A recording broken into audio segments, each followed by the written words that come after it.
Bienvenue à nouveau dans Qui a tué JFK. Préparez-vous car cet épisode est un peu spécial. On plonge aujourd'hui dans les profondeurs du fameux rapport Warren. Ces 26 volumes qui ont tenté de percer le mystère de l'assassinat de John F. Kennedy.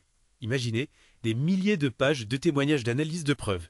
Une véritable montagne d'informations. Et croyez-moi, on est loin d'un simple résumé des faits. Ces documents regorgent de détails fascinants, parfois même contradictoires, qui nous permettent de vraiment comprendre comment la commission Warren est arrivée à ses conclusions. Et vous savez, on ne va pas tout décortiquer aujourd'hui. L'idée, c'est de vous guider à travers ces 26 volumes, comme une sorte de carte au trésor, pour vous montrer les coins clés, les moments cruciaux, les éléments qui vous permettront de vous forger votre propre opinion. Exactement. On va essayer de démêler le vrai du faux, de séparer les faits des spéculations, pour vous donner une vision claire et concise de ce que contient réellement ce rapport. Alors vous vous demandez peut-être par où commencer dans cette jungle d'informations. Eh bien, figurez-vous qu'un détail mentionné presque en passant dans le rapport pourrait bien changer votre vision de toute cette affaire, on y reviendra plus tard. Mais gardez ça en tête pendant qu'on explore le contexte.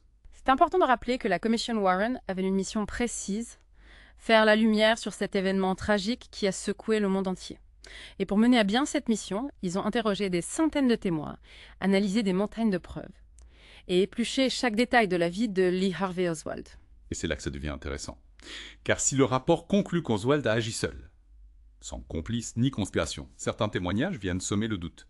Prenons par exemple le récit de James Richard Worrell Jr., un témoin oculaire présent sur Elm Street au moment des faits. Worrell décrit une scène chaotique, des coups de feu qui claquent, la panique qui s'empare de la foule. Mais ce qui est frappant dans son témoignage, c'est la précision avec laquelle il décrit un homme, posté à la fenêtre du 6e étage du Texas School Book Depository, juste avant les coups de feu. Jusqu'ici, rien d'anormal. Sauf que Worrell affirme que cet homme ne correspond pas du tout à la description physique de Lee Harvey Oswald. Il parle d'un individu plus trapu, aux cheveux plus clairs, portant une chemise bleue. Et ce témoignage, bien qu'il ait été enregistré et analysé par la commission, n'a jamais vraiment été élucidé. L'identité de cet homme, sa présence à la fenêtre du dépôt de livres, reste un mystère.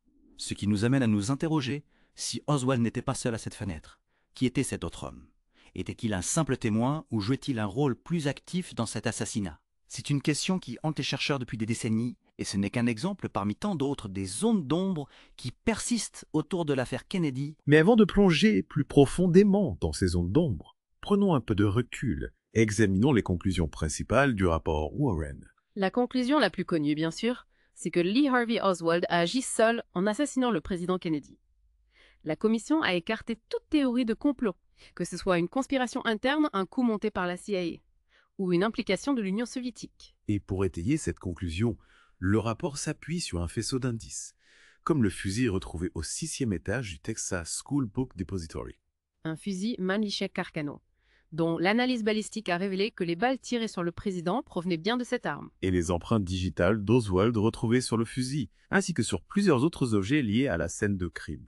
Sans oublier les nombreux témoignages oculaires qui placent Oswald au Texas School Book Depository, peu avant et après l'assassinat. On a l'impression que tous les éléments pointent vers Oswald, n'est-ce pas? Pourtant, malgré ces preuves apparemment accablantes, de nombreuses questions persistent, des doutes qui refusent de s'éteindre. Et c'est là que notre exploration du rapport Warren prend tout son sens. On va décortiquer ensemble les éléments clés de l'enquête, examiner les preuves, analyser les témoignages, et surtout on va se poser les bonnes questions.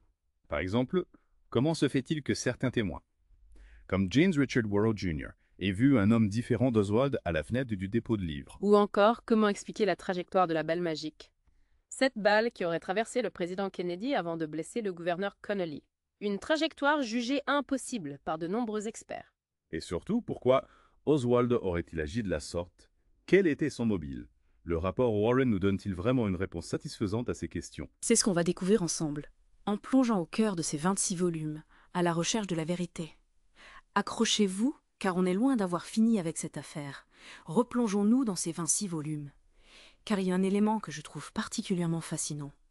La personnalité d'Oswald. On a évoqué son voyage en URSS, mais il y a bien plus.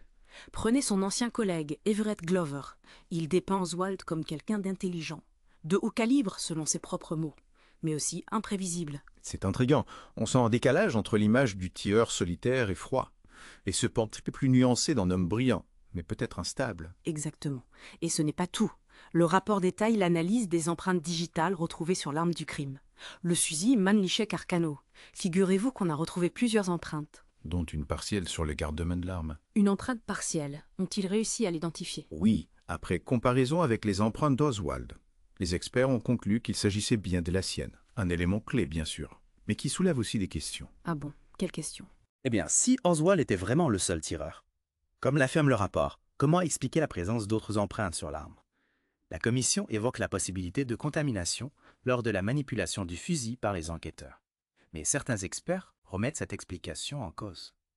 Donc même les preuves matérielles apparemment irréfutables peuvent être sujettes à interprétation. Fascinant.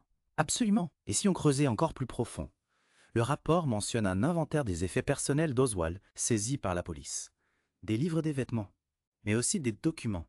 Et parmi ces documents, on trouve une lettre manuscrite, datée du 5 janvier 1962, adressée à son frère Robert. Une lettre, qu'est-ce qu'elle révèle?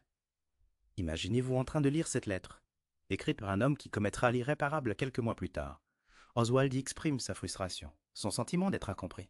Il se plaint du manque de soutien de sa famille, de ses difficultés à trouver sa place aux États-Unis. Waouh, lire ces mots avec le recul, ça doit être glaçant. On perçoit un mal-être profond, une colère qui couvre. Oui, et ce n'est pas la seule lettre. Le rapport mentionne aussi des échanges entre Oswald et le département d'État américain, concernant son passeport et son visa pour l'Union soviétique. Ah oui, son fameux voyage en URSS. Un épisode qui a sans doute nourri les soupçons de la CIA. Qu'en dit le rapport? Un chapitre entier est consacré aux activités d'Oswald en Union soviétique.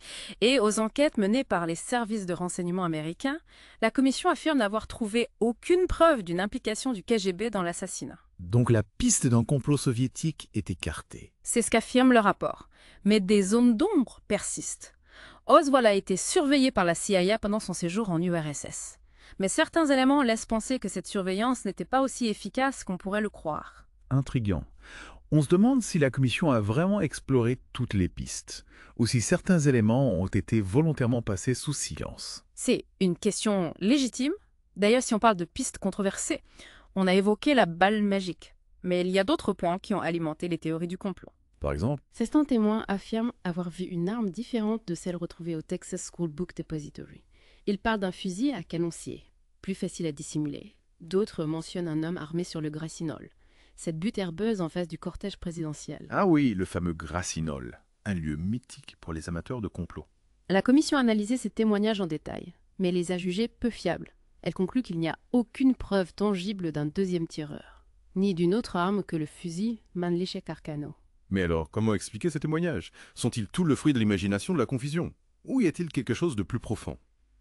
C'est là toute la difficulté avec le rapport Warren. Il nous offre une masse d'informations d'analyse, mais il laisse aussi de nombreuses questions sans réponse.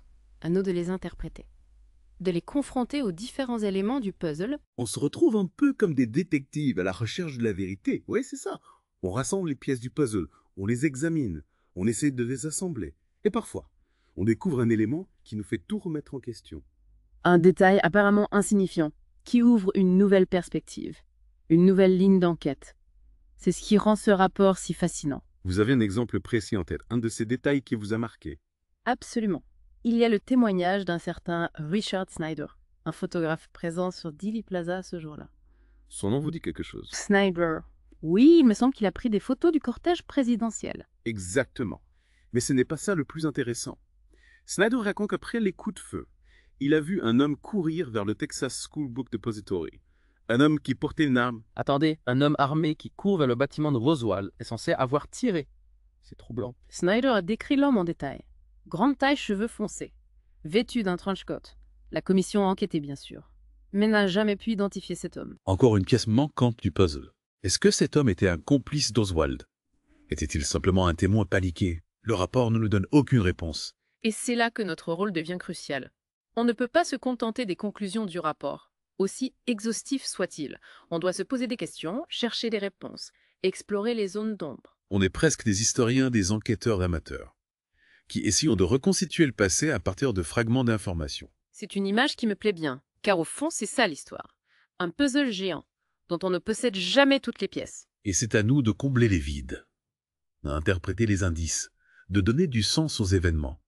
Alors, après avoir plongé ensemble dans les profondeurs du rapport Warren, quelle est votre conclusion? Oswald a-t-il vraiment agi seul? Honnêtement, je n'ai pas de réponse définitive. Ce qui est sûr, c'est que le rapport Warren est un document essentiel, mais imparfait.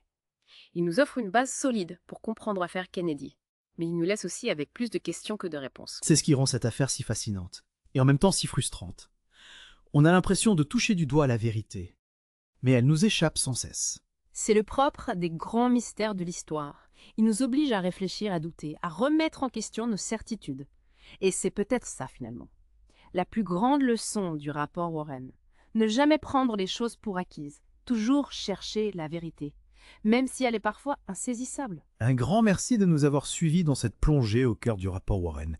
On espère que cette exploration vous aura donné envie d'en savoir plus, de vous forger votre propre opinion sur cette affaire qui continue de fasciner le monde entier.